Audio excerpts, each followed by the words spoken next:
전영신의 아침 저널 2부 시작합니다. 여야 정치판을 분석해보는 시간이죠. 2판 4판 임세은 전 청와대 부대변인이자 전 민주당 선대위 대변인 나오셨습니다. 어서 오십시오. 안녕하세요. 예, 성불하십시오. 예. 그리고 신인규 전 국민의힘 상근 부대변인 나오셨습니다. 어서 오십시오. 네, 안녕하세요. 신인규입니다. 예. 자, 2판 4판 첫째 판으로 들어갑니다. 첫째 판의 주제는 윤 대통령 지지율 바닥치고 반등하나입니다. 윤 대통령 국정 지지도가 20%대로 떨어졌다가 다시 30%대로 올라섰다고 하는데요. 신인규 변호사님, 이 지지율 회복의 요인 어떻게 보세요? 우선은 저는 매우 다행스럽게 생각을 하고요. 사실 20%대에 갔다는 것 자체가 사실 충격적이었죠. 그 100일이 채 안 된 상황이었기 때문에 그 급격하게 지지율이 떨어지는 것에 좀 주목을 했었는데 지금 일단은 저는 35% 정도는 기본 값으로 봅니다. 사실 양당 진영이 이제 극단적으로 대립을 하기 때문에 한 35% 정도는 기본 값으로 보고 이제 그 기본 값을 향해서 이제 올라가고 있다 이렇게 보고요. 네. 한 세 가지 정도 보는데 일단은 특별한 실수가 좀 많이 줄었습니다. 실책이 줄었기 때문에 그런 실점 요인이 없었다는 게 하나가 있고 또 하나는 뭐 청와대 개편에 대해서도 이제 소폭 보강에 그치긴 하였습니다만은 여러 가지 그런 변화의 몸짓들이 좀 느껴지고 있다. 그래서 국민들께서 미워도 다시 한번 또 기대를 가져보고자 노력을 하시는 것 같고 마지막으로는 저는 지지층 결집이라고 봅니다. 그래서 아무래도 지지율이 떨어지는 거에 대해서 위기감을 느끼기 때문에 지금 이제 국정감사도 앞두고 있고 이제 하반기를 마무리해야 되지 않습니까? 그러니까 어떻게 보면은 지지층들이 좀 강력하게 결집해서 어떠한 국정 아젠다를 좀 이끌어가 주기를 바라는 이제 그런 마음도 좀 녹여 있다. 저는 이렇게 봅니다. 예. 임세은 전 대변인은 지지율 반등의 요인 뭐라고 보세요? 좀 너무 아픈 얘기겠지만 이게 반등 정도의 포인트로 올랐나라고 저는 말씀드리고 싶고요. 반등도 아니다. 사실 보면은 20% 후반, 28, 9 이렇게까지 갔었죠. 더 밑으로 나온 것들도 있고요. 이제 여론조사 기간마다 좀 다른데 지금 이제 30% 초반, 31에서 2 뭐 요 정도로 올라갔습니다. 그럼 사실상 따지고 보면 2에서 3% 정도로 평균으로 볼 수 있는데 그 정도면 사실상 오차 범위 수준이거든요. 우리가 보통 오차 범위에서 2에서 3% 정도로 보는데 그 정도이기 때문에 저는 반등이라 하면 정말 이렇게 반등 확 올라서 와 정말 뭐가 바뀌었구나라는 획기적으로 변화의 모습이 보여야지. 요 2, 3% 정도는 언제든 다시 뭐 이 얼만큼 누가 더 많이 대답하느냐 어느 세대에서 요걸로 조금 바뀔 수 있는 요인도 저는 있다고 생각합니다. 그래도 무척 저도 다행이라 생각하는 거는 도대체 끝까지 얼만큼 떨어질지 몰랐던 그런 불안감, 위기감 그리고 집권 초기에 이렇게 정부에서 이렇게 너무 국정 동력을 잃어버린 것 자체도 저희가 민주당이지만 여러 가지로 국민적인 이런 불안과 국민이 불안하기 때문에 좀 그런 부분도 좀 멈췄으면 했는데 다행히 이제 이건 멈춘 정도이지 반등이라고는 저는 생각은 되지 않고요. 요인이라 하시면 아까 우리 신인규 대변인 잘 말씀하시지만 그냥 그렇게 악재인 뉴스가 많이 안 나왔죠. 그동안 이제 실수가 줄은 거. 네. 그러니까 말을 좀 많이 아끼는 게 그 중에 하나일 것 같고 그리고 지금 이 반등의 포인트를 보면 보통 이제 60대 이상에서 그 부정보다 긍정이 많이 이제 올라갔었거든요. 그러니까 이른바 60대 이상 70대는 또 윤석열 대통령을 좀 많이 지지하는 분들께서 이대로 가면 너무 위험할 수도 있다라는 그런 불안감에서 이제 결집했다고도 보여질 것 같습니다. 문재인 전 대통령 그 양산 사저 경호 강화한 거 민주당 대변인이 윤 대통령한테 감사하다는 논평까지 냈어요.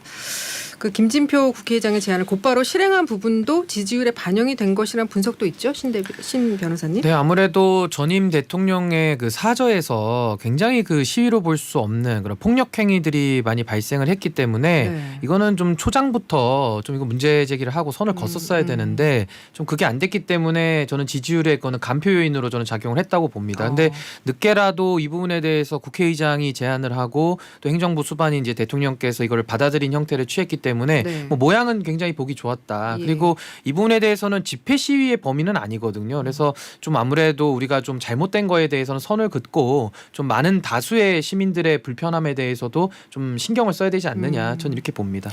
임세은 전 대변인은 양산 사저에도 다녀오셨잖아요. 예. 네. 현장에서 직접 그 당시에 집회 시위 소음 접했을 때 어느 정도였어요?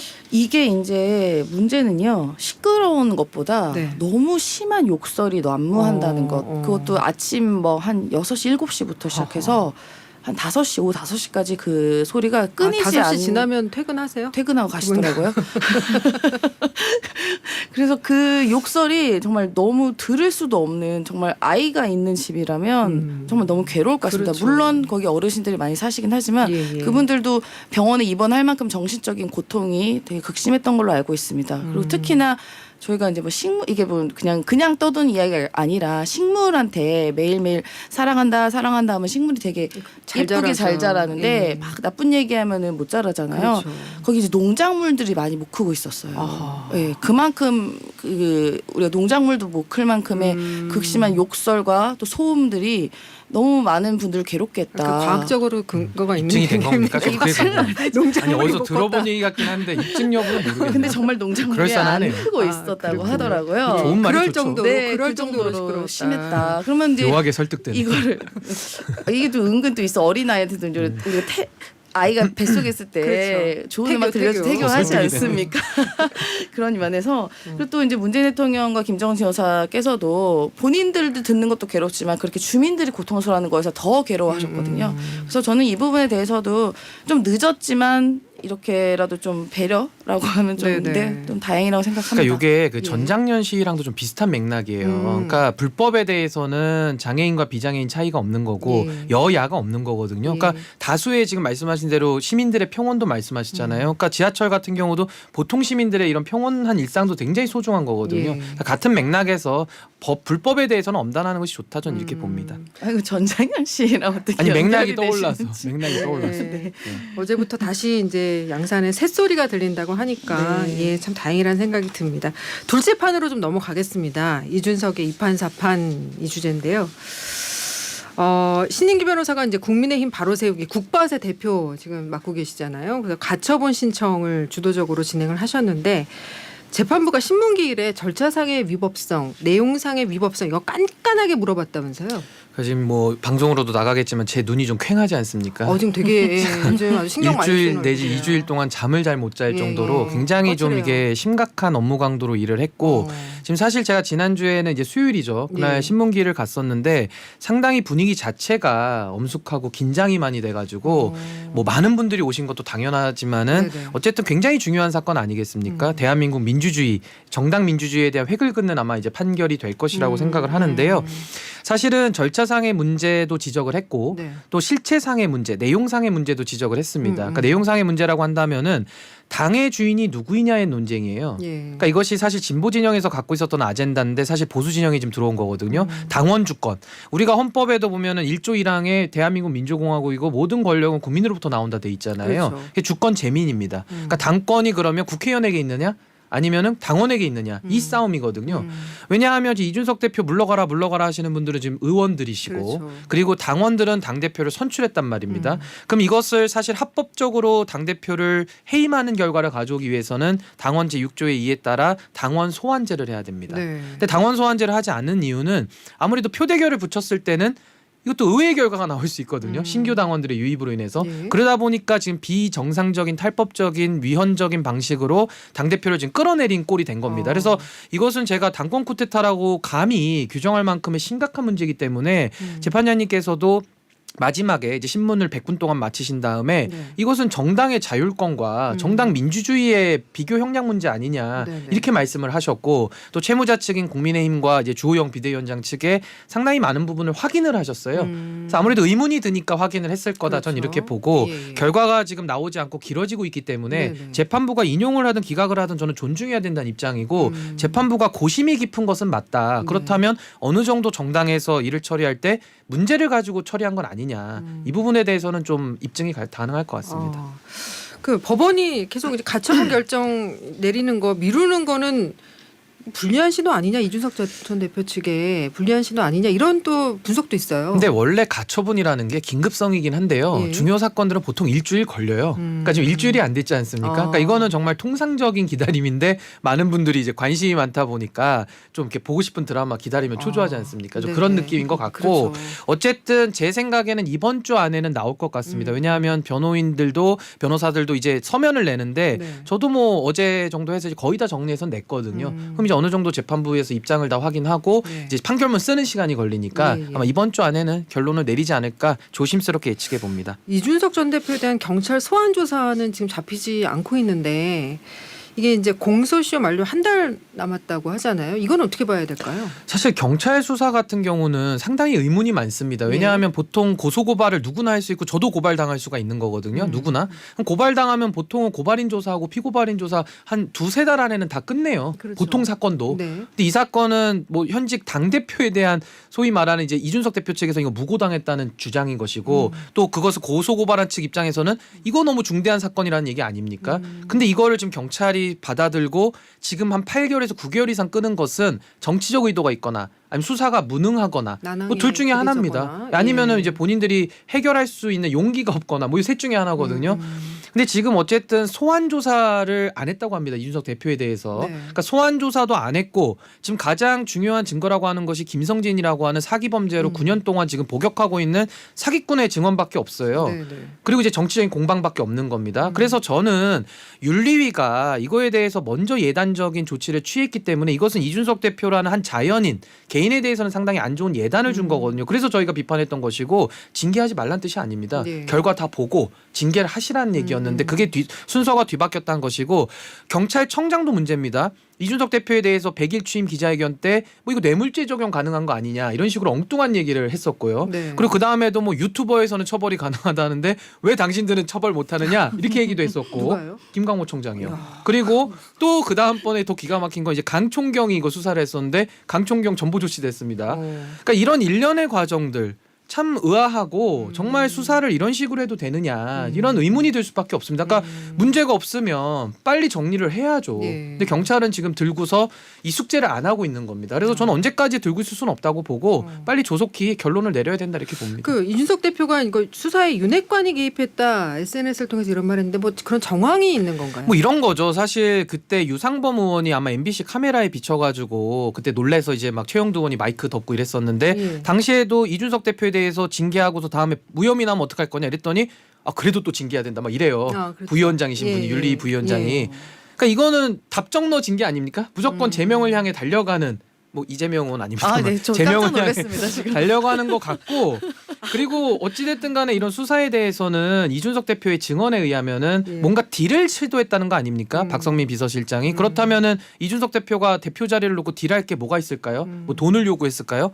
제가 볼 땐 윤리위나 이런 수사 관련된 문제들이 핵심이기 때문에 네. 아마 딜을 했다고 하면 이런 문제 아닐까라는 의심이 드는 겁니다. 예. 그러다가 지금 경찰에서 이러이러한 지금 여러 의문점들이 있는 수사 행태를 보이고 있기 때문에 그런 중재의 그러면 대상이 혹시 수사냐?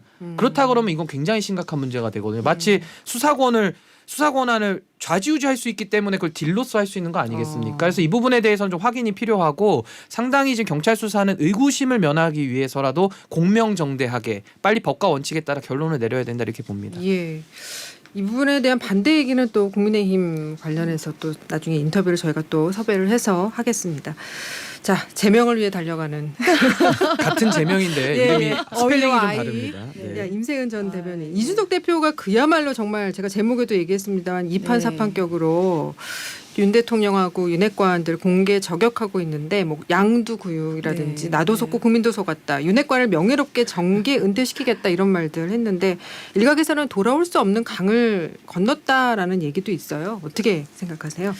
네, 저희 이렇게 어떻게 하다 보니까 저희 프로그램 제목이랑 똑같이 이제 이판사판으로 얘기가 나오는 건데 이준석 대표는 지금은 할 수 있는 거는 결국은 본인을 지지하는 이른바 뭐 저희가 맨날 저희에서 이 말 많이 쓰는데 팬덤 이른바 좀 팬덤이 좀 있지 않습니까? 예. 남성 중심으로 젊은 남성 중심으로 그러니까 그분들한테 보내는 메시지인 것 같아요. 그러니까 지금은 뭐 본인이 어떻게 보면 뭐 이렇게 옴짝달싹 못하는 것이랑 결국 여론전을 할 수밖에 없는 상황이기 때문에 좀 말은 과격하긴 합니다. 양두구육이라던가 나도 속고 국민 속다 이런 부분은 사실 본인이 집권 여당에서 대통령을 만들었던 대표의 한 명이 어떻게 보면 국민께 잘못된 뭐 후보를 내서 속였다는 이야기거든요. 그렇다 보면은 실제로 윤석열 대통령을 후보였을 때 찍었던 분들은 굉장히 배신감이 들 건데 이 정도까지 이야기하는 거는 결국은 본인을 지지하는 분들한테 보내는 메시지일 거다라고 저는 생각합니다. 그래서 안에 있는 국민의힘에 계신 분들은 이걸 보고 뭐 내부 오히려 총질을 했다. 그리고 이제 말을 그만해라. 방송 나가지 마라. 이런 식의 얘기도 나오긴 하는데 이준석 대표로서는 할 수 있는 게 결국은 요런 거밖에 없고 좀 제일 잘하는 거 아닙니까? 그리고 여론 만드는 거. 예. 그래서 지금 제일 잘하는 걸 하고 계신다. 저는 그렇게 생각합니다. 요거 제가 부연 좀 네. 드릴게요. 네네. 이게 약간 그 장해찬 이사장과 비슷한 논리신데 이게 그 메시지를 이 대표가 던져서 2030이 따라온다 이런 논리예요. 근데 저는 이거 지금 완전히 거꾸로 보고 있는 게 제가 2030 저도 30대 남자 아닙니까? 네. 제 심리를 말씀드리면 네네. 지금 정당 민주주의가 왜곡되고 있는 이런 헌법 가치가 땅에 밟히고 있는 상황 속에 분노하는 것이거든요. 우리가 뭐 이준석 대표가 뭐 이렇게 대단하다고 한마디 한다고 그 말 듣습니까? 뭐 힘이 있나요? 뭐 저 송파구청장 나갔을 때 저 하나 전략공천 줄 힘도 없더만요 보니까. 아하. 제가 요구한 적도 없지만은 예, 예. 아무 힘이 없어요. 근데 뭘 거기에 대해서 우리가 한 말씀 했다고 따라갑니까? 그리고 예를 들면 이게 마치 청년을 대표할 수 있다 이런 거나 비슷한 거거든요. 청년을 누가 대표하기 때문에 한 리더가 끌고 가면 그 표를 갖고 올 수 있다 이런 거예요. 마치 장예찬 이사장이 지금 착각하면서 내가 청년을 대표하고 있어라는 굉장히 우월주의 내지는 교만주의랑 비슷한 겁니다. 이준석 대표 그런 생각 전혀 안 갖고 있고요. 지금 그 이준석 대표가 주장하는 것과 같은 주장을 하는 사람들이 많을 뿐이지 그것을 어떻게 그 메시지를 던져서 그 세력들을 좌지우지한다고 해석하는 것은 전 상당히 이것은 본질을 제대로 못 읽는 것이다. 예. 전 이렇게 봅니다. 그 예. 나도 속고 국민도 속았다. 이거는 어떻게 생각하세요? 이 사실 부분? 윤석열 대통령한테는 저도 좀 속은 느낌은 나요. 왜냐하면 제가 선거운동 때 열심히 뛴 거 다 아시죠. 제가 열정열차까지 만들고 전국을 제가 진짜 6박 8일을 안 자고 기차 안에서 자면서 그러셨죠. 돌아다닌 사람인데 네. 저는 윤석열 대통령께서 공정과 상식으로 국정 운영하기를 누구보다 믿었고 바랬습니다. 왜냐? 정치권에 빚이 없기 때문에 가장 누구에게 빚을 지지 않은 상태에서 능력 위주로 해서 저는 여야 가리지도 않고 좀 합리적으로 인사할 줄 알았는데 정말 빚이 없다 보니까 정말 자기 측근들하고만 인사를 하는 거예요. 이건 다른 의미 아닙니까? 빚이 없다라는 것은 똑같이 봤는데 네. 제가 바랬던 것은 공정한 인사 내지는 능력주의 인사를 바랬는데 지금 현실은 자꾸 친한 사람들 위주로만 되니까 저도 여당이지만 친분 인사에 대해서 얼마나 비판을 했습니까?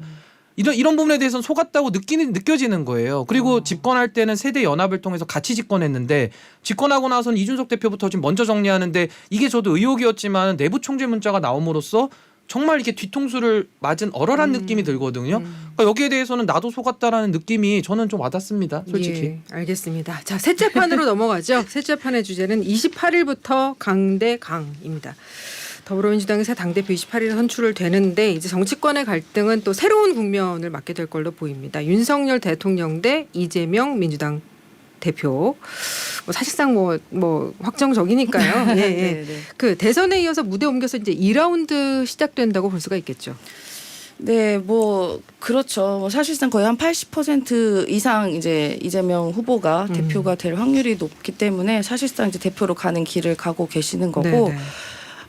저희가 3월 9일 이후에는 이제 이재명 대표가 조금 잠행이라고 하죠. 그러니까 좀 댁에서 좀 여러 가지 숙고의 과정을 거치면서 조금 안 계셨는데 지금 100일 만에 윤석열 정부와 윤석열 대통령이 저렇게 얼마 전까지는 20% 지지율을 보일 만큼 국민적인 실망과 또 집권 여당의 대표였던 분도 나도 속았다라고 할 만큼 이런 실망스러운 부분이 있었기 때문에 이재명 후보의 다시금 좀 부각이 되는 거 아닌가라고 저는 또 보여집니다. 그리고 네. 실제로 그런 여론조사도 다시 이제 선거를 한다면 누굴 뽑겠냐고 했을 때 많은 부분에서 이재명 후보를 다시 뽑겠다라는 부분이 많았었어요. 예. 그러다 보니까 이제 다시 대선의 2라운드 아니냐라는 얘기가 나오는데 저희는 그런 거에 연연하지 않고 이재명 대표 후보는 이제 윤석열 정부의 잘못된 점을 잘 지적하고 그리고 민주당이 좀 더 나아가고 쇄신의 길로 갈 수 있도록 이제 그런 부분에 집중을 할 것입니다. 근데 어쩔 수 없이 지난 대선 후보의 후보였기 때문에 이런 부분은 얘기는 나올 수밖에 없겠죠. 예. 한마디 한마디가 지금도 마찬가지로 윤석열 대통령이 한마디 한 것 같고 이제 이재명 우리 후보께서 이렇게 약간 이렇게 윤석열 대통령을 지칭하듯이 얘기한 것도 마치 이걸 너무 적격한 거 아니냐라고 이렇게 예민하게 볼 만큼 뭐 다시 네. 그렇게 언론이나 국민에서는 그렇게 관심 가지는 건 당연하다고 생각합니다. 예, 예. 네. 0796님께서 이제 법카 사건 국민들만큼도 모르시네요. 이건 이제 우상호 비대위원장 인터뷰 듣고 하신 말씀이시거든요. 이런 지금 문자들이 많이 올라오는데 네. 우상호 비대위원장이 조금 전에 인터뷰를 했는데 뭐라고 하셨나요? 그러니까 법인카드 이용 의혹 관련해서 그 이재명 의원의 부인 김혜경 씨의 법인카드 이용 의혹 관련해서 기소가 안 될 거다 이렇게 얘기를 했어요. 좀 그 내용 보셨는지 모르겠는데 신인기 변호사님. 제가 이재명 특위 대변인이었기 때문에 너무 잘 알죠. 그러니까 불법 카드는 제가 늘 핵심을 짚는데 네네. 이게 초밥 10인분 뭐 제사용품 샀고 뭐 대리 처방받고 뭐 약 사오고 이게 지금 뭐 그것도 문제지만은 핵심은 경기도와 성남에서 공무원 신분을 가지고 이재명 후보와 그 성남과 경기도를 위해서 일하라고 뽑은 그 직원을 네. 자기 배우자의 비서로 쓴 거예요. 사적 유용한 거기 때문에 이건 권력의 사유화입니다. 권력의 사유화고 중대범죄고 예. 직권남용 혐의예요. 이제 유죄라고는 얘기 안 할게요. 혐의가 있고요. 저는 사실 그 카드 문제도 지금 사람들께서는 여러 시청자분들께서는 좀 분노하시는 부분이겠습니다만은 전 이번에 민주당의 이런 80% 가까운 이런 득표율을 보면서 다른 의미에서 놀래요. 무슨 의미냐? 이 저는 양당이 정당 민주주의 위기라고 봅니다. 양당이. 그러니까 우리 국민의힘 같은 경우는 정당하게 선출된 민주주의를 파괴하는 위기인 것이고 지금 민주당은 뭐 대안이 없어서 그런 건 제가 이해는 합니다만은 어떻게 당대표에서 민주주의 국가에서 80% 가까이 나옵니까? 저는 이거 그냥 90% 넘었으면 좋겠어요. 그냥 아예 웃겨버리게. 아, 정말로 90% 이상 나오면은 거의 이제 북한 노동당하고도 비슷해지는 겁니다. 쉽게 말하면 거기도 반대표는 몇 개 넣거든요. 그러니까 저는 이게 정말 코미디 같은 수준인데 전 민주당도 이렇게 가면은 생명력을 완전히 잃어버린다고 보고요. 사실 이렇게 되면 대선의 시즌2 아닙니까? 이건 정말 국민들을 위해서도 전 이재명 후보가 좀 양심이 있고 염치가 있어야 되는데 이걸 본인이 출마함으로써 또 윤석열, 이재명의 시즌2로 또 2년을 보내야 돼요. 이거 전 대한민국의 비극이라고 보고 아까 그 대선 얘기하셨는데 만약에 이재명 후보를 오세훈 시장이나 한동훈 장관하고 한번 붙여보세요. 그러면은 그런 결과가 안 나올 겁니다. 아까는 이재명 후보가 윤석열 대통령과 비교하니까 더 지지가 높이 나오는 여론사 저도 알고 있는데 다음번에는 윤석열 대통령이 출마하는 게 아니거든요. 그래서 미래 권력과 한번 붙여놓으면 다른 결과가 나올 것이다. 그리고 민주당도 35%의 지지율은 늘 갖고 있다. 전 이렇게 봅니다. 예, 40초 정도 남았습니다. 네, 아니 그 여론조사 있는데 여전히 뭐 한동훈 장관, 오세훈 그 시장님이랑 붙여놓은 거 해도 이재명 후보가 여전히 1등으로 나오기는 합니다. 그거는 저희가 나온 거고. 그 80% 갖고 수치를 말씀하시는 거는 그거는 저희도 민주공당 그리고 좀 제1야당이지 않습니까? 그래서 저희도 당원의 의사이지 이게 뭐 저희가 강요한 것도 아니고 당원들이 이재명 후보를 지지하고 또 일반 국민 여론조사에서도 사실상 1등이 나왔기 때문에 그거를 마치 이걸 너무 뭐 북한까지 비교해서 폄하하시는 거는 저희도 민주정당의 절차대로 진행되고 있는 과정이다라고 말씀드리고 싶습니다. 그래서 저는 비극이라고 보는 겁니다. 그래서 오히려 그러면은 이준석 대표 그렇게 민주 절차로 됐는데 오히려 그렇게 된 것도 그쪽이 더 비민주적인 그것도 정당인 거죠. 비극입니다. 네, 둘 다 비극이라고 저는 얘기했습니다. 오늘 화요 정치 토크 2판 4판은 비극으로 마무리하겠습니다. 예, 지금까지 신인규 전 국민의힘 부대변인, 임세현 전 청와대 부대변인이자 전 민주당 선대위 대변인과 함께했습니다. 두 분 말씀 잘 들었습니다. 고맙습니다. 네, 감사합니다.